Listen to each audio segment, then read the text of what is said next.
Welcome to the Kewaunee Fume Hood Maintenance and Troubleshooting Guide. In this video, we'll walk you through the essential steps to keep your fume hood performing safely and efficiently. Proper care not only extends the life of your equipment, but it also ensures continued protection for every lab user. Before performing any maintenance, confirm with your chemical hygiene officer that the hood is free from hazardous contaminants. Always wear proper personal protective equipment and verify that cleaning products are compatible with the chemicals used in your lab. At least once a year, check your hood's phase velocity to confirm it meets your facility's safety standards. A stable, uniform airflow is key to proper containment and operator protection.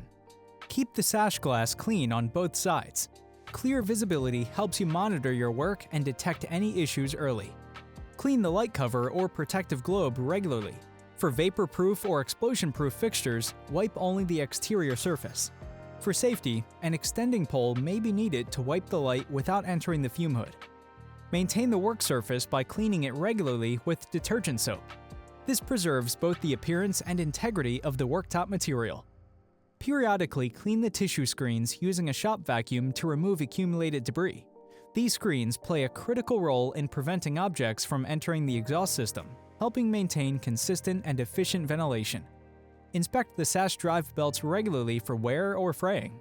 If you notice any damage, replace the belt immediately and remove any foreign material from the drive path. Lubricate the sash bearings and tracks using sprayable white lithium grease. Remove all old grease and debris before applying new grease.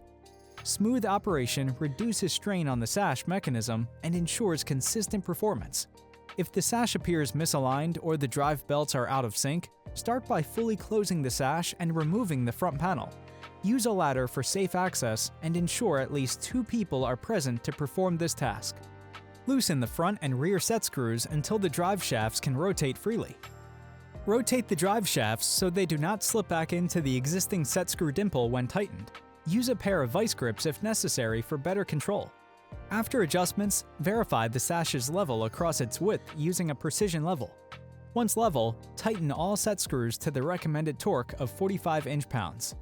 Proper torque ensures reliable long-term alignment. For horizontal sliding sashes, make sure the tracks are clean and lubricate the sash wheels with white lithium grease to promote smooth, even movement. If your sash stop does not retract properly, you may have a solenoid issue. Access the solenoid through the side end panel or via the internal access panel. Inspect all wiring connections from the control panel to the solenoid. Remove the solenoid bracket and check for secure attachment and clean operation. The solenoid should pull smoothly and straight. If it binds or fails to move freely, contact a Kewaunee dealer for support or a replacement assembly. If your hood lighting does not operate, confirm that the unit has power and check all wiring connections. If only one color temperature illuminates, reseat the connectors between the control panel and the light fixture wiring harness. Consult the manual for full wiring schematic. By following these maintenance and troubleshooting steps, you'll help ensure your Kewaunee fume hood continues to deliver safe, dependable performance. Regular care keeps your hood and your lab operating at peak efficiency. For additional service information or replacement parts, contact a Kewaunee dealer or visit Kewaunee.com.